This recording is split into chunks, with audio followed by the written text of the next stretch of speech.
It's nothing that will keep them out unless something happens in the next 30 hours or so. But both are prepared to play. I was telling the guys a few years ago we had this same 3 games in 5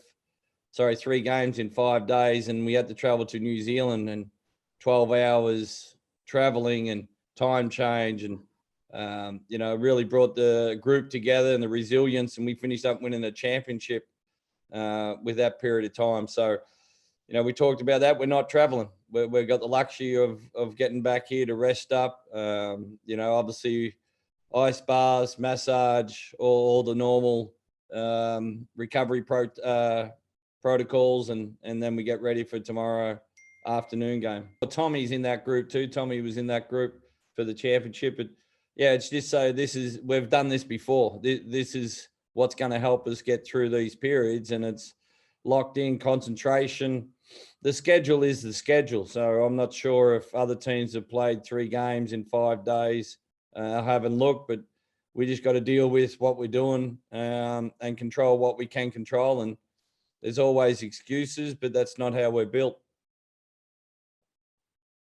What were many easy points, especially at the start of the game. Our offense still getting 93 points where we weren't, and we gave up a lot of easy points, offensive rebounds, obviously. And, we had a chance there at the end. We just didn't execute. A couple of calls went against us, and, we got to work better than that.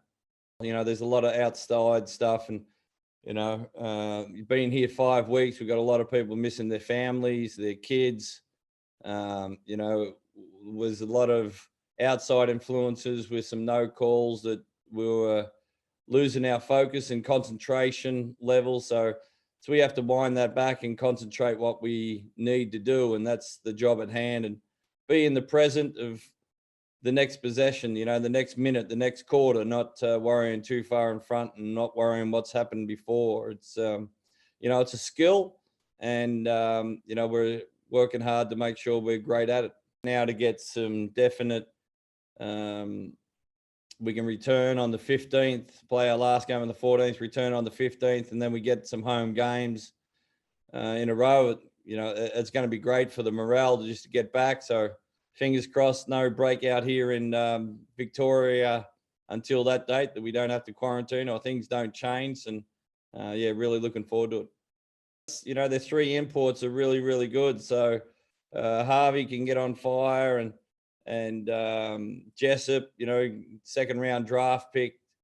We had a bit of exposure to them in preseason, and then they got to Ogilvy and Froling in there, and some really good guys off the bench. So with Bairstow NBA experience, and and they're really good. They've done a great job recruiting. I think I said this preseason. I think that them and Melbourne United recruited the best in the off season, and they're super talented, and it's going to be a great test for us. It was a good hit out for us. We're just familiar with their personnel, more so of coming up against some new guys. So you probably can't take much of it. Brian's a great coach. They know they're going to be very well prepared, and it's going to be a good response to see how we improve from yesterday's game.